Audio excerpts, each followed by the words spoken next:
Well, hey guys, good morning. William V. Thompson of Bridging the Gap. You can see my buddy Counsel Glenn is taking care of some family matters. That's the great thing about being an entrepreneur, that you can take care of family matters when you want to. Hey, this morning we're on lesson number 45 or 42. Make that podcast 42 we're on. And I want you to keep this basic principle in mind, because every time I stand behind the camera and the microphone, I think about this. A buddy of mine taught me this years ago. He said, William, never study to teach. I went, oh, wait a minute. You're saying what? He said, never study to teach. But he simply said, study to live, and simply teach what you live. Plain and simple, folks. Please get it. Write it down. Never study to teach, but study to live, and simply teach what you live.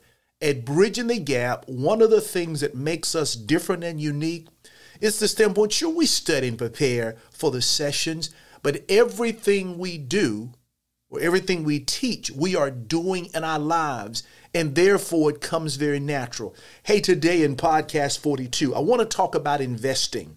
Now remember, in Bridging the Gap, it's an old school, that's me, new school, Counsel, but we're convinced that if you live with one foot in the past and one in the future, old and new, you will reach your full potential. Today, I want to talk about buying large growth stock and undervalued stock. Please, two different things. I want you to learn how to buy large growth stock and undervalued stock. Now, let me tell you what each one of those means and put them together in a practical way that you can build cash flow to build generational wealth. See, when you talk about a large growth stock, it's one of those large companies, normally in what's called the S&P 500 that we talked about a few weeks ago. But the great thing about this stock in the S&P, the investors see that it has growth potential with its earnings. A good example in there would be Tesla, or Facebook now, Meta, or Google, or Amazon. See, those are growth stocks. See, Macy is a part of the S&P, but she's in retail. And even though she's very profitable, people don't see exponential growth in her stock. So even though she's considered a large stock, she's not a large growth stock. So you're looking for those big boys that are doing something innovative like Amazon, doing something innovative like Tesla or Google. They're big companies that even when the economy goes down or something happens, because they're so large, they're not going to be moved. And can't forget about Apple, because that's something that, like Apple, again, not a recommendation. So that's number one, because you're expecting their earnings per share to grow larger than the market, and they're large companies. That's what I'm looking for. Let's talk about undervalued stock. There's a publication I love called Morningstar. Morningstar, make a note of that. Because if you ever read any ratings on a stock, it's going to tell you Morningstar rates it this. Now with Morningstar, they have a section there, a section, I should say, whereby they have great companies. These are great companies, but they're undervalued. In other words, they're on sale like real estate. They're not on sale because they have a blemish like real estate would, or Counsel found a house with a tree in it, it was on sale. These are stocks that as of yet, even the investors have not seen the potential of them. So I remember, about a year ago, I found a stock called CVS. And you all probably have heard, national brand, but no one saw the unique selling proposition of CVS except Morningstar. We actually invested in that company, and that stock went up about 50% in about 3 months. When you're looking for undervalued good companies, no penny stock, no day trading stuff, but great companies that people have missed seeing the potential, and you're buying them at maybe 20 to 50% the fair market value, that's what you're looking for. And I strongly recommend to get your 14-day free trial of Morningstar and check out the undervalued stock. They're going to tell you why they're undervalued, how much. They're going to talk about something called a moat. And a moat is simply being the differential between them and their competition. And I'm going to tell you that is a great way to make money. Remember, if you can buy real estate on sale, and you can buy businesses on sale, you can definitely buy great stock on sale. All right. Now let's talk about the combo plan here. Let me tell you, this is putting the two together. See, what I want you to do is learn how to find those large growth stocks that are on sale or undervalued. Imagine when, and I remember, boy, this hurts me to think about it. It was about 5 years ago, maybe a little longer. I bought Tesla at $75. See, Tesla was a large stock. It was a growth stock, but 75, folks, was undervalued. Again, I missed it.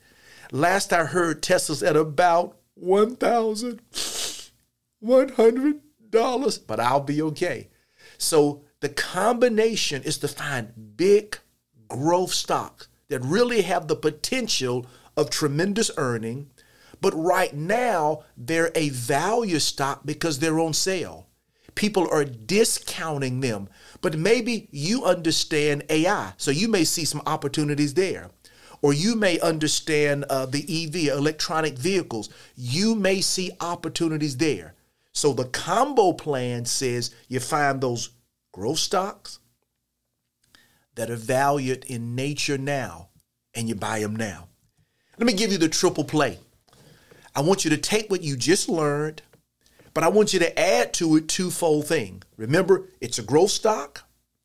Remember, it's value, meaning it's on sale, not because it missed earnings, not because the industry it's in is bad, but people just don't see the value yet. That's the combo. Then if you can find some that pay dividends, that's another 4 to 5% a year, nothing great, but here's the caveat. And you may even want to write a leap on it. Now, remember back in one of the podcasts, we talked about leaps. And that's when you buy a good, solid company. I'm going to use Apple as an example only because that's what I'm doing a lot of today for various reasons. Let's say if I thought, well, let me tell you, I thought Apple was undervalued when it was $125. So I bought a lot of Apple at $125. I sold the $160 leaps. And selling a leap is when you sell someone the right to buy the stock from you at a designated price sometime in the future. So I bought it at $125. I sold the $160 leaps for 1 year, and they mature in January, mind you. I took in about $20. So look at it. I took in $20 on the front end, and I got the appreciation of Apple going from $125 to $160. Right now, Apple's been hot. Right now, Apple's at about $175. I think she's going to come down a little bit, opinion on him. But the point is, I did the combo. And that's what I need you to do. The growth stock, plus it's undervalued, plus it may pay dividends, and plus you sell a leap. When you do all of that together, on that Apple play, I will probably make about 70% on Apple just because of that. And when you think about a company like Apple, it's minimal risk. And that's why we love buying large growth stocks and or undervalued. All right, makes sense? All right. Well, folks, I'm going to wrap it up there today. I know we gave you a lot, but in a nutshell, keep this in mind.